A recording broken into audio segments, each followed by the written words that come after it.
할렐루야, 귀한 성도 여러분, 7월 4일 매일의 묵상에 오신 여러분을 주님의 이름으로 환영합니다.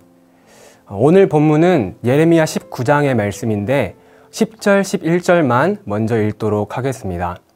너는 함께 가는 자의 목전에서 그 옹기를 깨뜨리고 그들에게 이르기를 만군의 여호와께서 이와 같이 말씀하시되 사람이 토기장이의 그릇을 한번 깨뜨리면 다시 완전하게 할 수 없나니 이와 같이 내가 이 백성과 이 성읍을 무너뜨리리니 도벳에 매장할 자리가 없을 만큼 매장하리라. 오늘은 하나님의 퍼포먼스라는 제목으로 함께 말씀을 나눠보려 합니다. 어떤 분들은 하나님께 퍼포먼스라는 단어를 사용하는 게 옳다고 생각하시지 않을 수도 있습니다. 그러나 오늘 본문에는 분명한 하나님의 의도적 행동이 있고 이를 통해 보여주시고자 하는 하나님의 메시지가 담겨 있습니다. 우선 예레미야는 19장과 18장을 연결되어 보아야 합니다.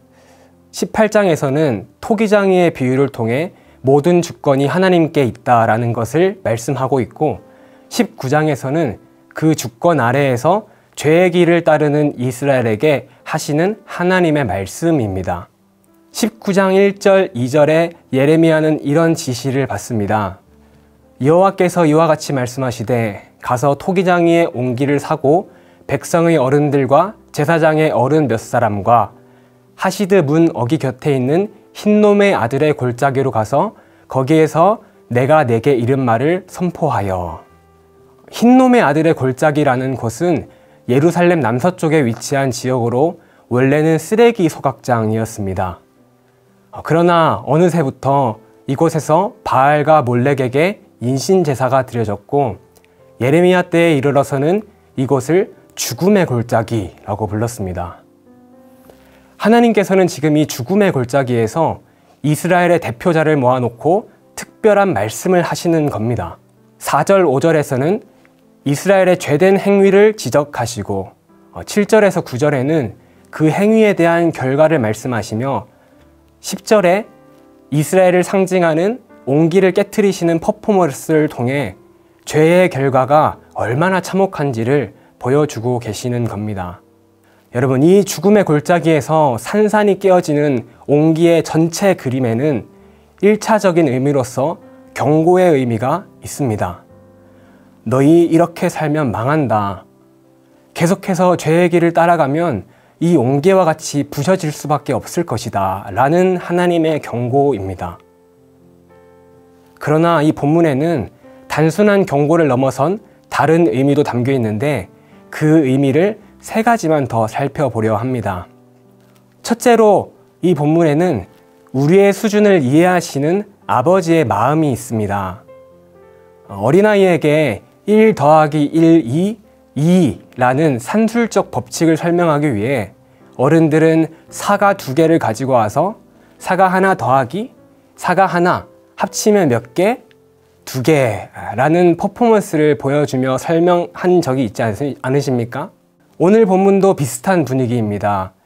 영적으로 어린아이와 같은 이스라엘에게 아버지 되신 하나님께서 죄의 결과가 얼마나 참혹한지 이해시키고자 또 어떻게든 그 죄로부터 돌이키게 하시고자 하는 간절한 아버지의 마음이 이 죽음의 골짜기에서 옹기를 깨트리는 퍼포먼스 속에 담겨 있는 것입니다. 둘째로 19장에서는 이곳이라는 단어가 강조됩니다. 19장에서만 이곳이라는 단어가 총 7번 등장하는데요. 몇몇의 경우 이곳은 흰놈의 아들의 골짜기를 가르치지만 나중에는 예루살렘 혹 더 확장된 의미를 말하는 데 사용되어지고 있습니다. 즉, 이곳이라는 곳이 예레미야의 말을 듣는 이스라엘의 이곳을 넘어 후대에 예레미야의 설을 읽는 사람들의 이곳, 조금 더 확장하면 오늘날 본문을 읽고 있는 우리들의 이곳까지 생각해 볼 수 있다는 것입니다. 우리 하나님께서는 지금도 예레미야서를 통해 오늘을 살아가는 성도에게도 동일하게 말씀하십니다. 내가 있는 이곳에서 나는 지금 하나님의 길을 따르고 있는가? 아니면 세상의 길을 따르고 있는가? 여러분은 지금 무슨 길 위에 계십니까? 또 어떤 길을 간절히 원하며 살아가고 계십니까? 지금 내가 서 있는 이곳에서 하나님의 길을 선택하는 저와 여러분이 되길 원합니다. 마지막으로 19장에는 경고 너머에 있는 하나님의 사랑이 있습니다. 성경 대부분의 경우 하나님의 경고에는 사랑의 메시지가 함께 담겨 있음을 발견할 수 있습니다. 우리가 잘 아는 로마서 6장 23절에는 죄의 삭은 사망이라고 하죠. 공의로운 하나님께서는 죄에 대한 책임을 반드시 지게 하십니다. 그것이 성경의 증언이요 하나님의 원리입니다. 그러므로 모든 죄인은 죽어야 하는 게 마땅하고 심판받는 게 당연합니다. 그러나 하나님께서는 우리가 죄 가운데 죽도록 내버려 두신 것이 아니라 낮고 천한 인간의 모습으로 우리에게 찾아오셔서 십자가의 자신의 삶을 깨뜨리심으로 말미암아 우리 대신 죄에 대한 책임을 지셨습니다. 사랑하는 성도 여러분, 성도님들 안에는 이 소식에 대한 감격이 있습니까? 깨어질 수밖에 없는 옹기와 같은 우리를 대신해 보배로운 그릇 대신 하나님이 스스로를 깨뜨리시며 우리를 위해 죽으신 하나님의 공로를 생각할 때 심장에 뜨거움이 생기십니까?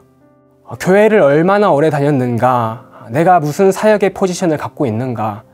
내가 얼마나 철저하게 신앙생활을 지키느냐에 상관없이 정말 이 대속의 은혜가 내 삶을 진실로 기쁘게 하십니까? 저는 평일에 신학대학원에서 수많은 시간을 신학과 성경을 공부하며 일주일에 최소 10번이 넘는 예배를 드리며 지내고 있습니다. 이렇게 시간을 아무리 많이 가져도 또 예배 자리에 나아간다 할지라도 제 안에 이 대속의 은혜가 기억되지 않으면 저는 중심 없이 껍데기만 남은 그런 생활을 영위할 수밖에 없음을 매일 느낍니다. 사랑하는 여러분, 하나님의 깨어짐으로 우리가 구원받았습니다. 예수 그리스도를 깨뜨리심으로 말미암아 우리에게 구원의 길을 하나님께서 보여주셨습니다. 그런 우리가 지금 이곳에서 하나님의 길을 걷기로 선택하시겠습니까? 아니면 여전히 세상의 길을 걸어가길 원하십니까? 저와 여러분들이 오늘도 그리스도를 닮아 변화와 성숙의 삶을 살아가는 저와 여러분들 되시길 예수님의 이름으로 축원합니다. 감사합니다.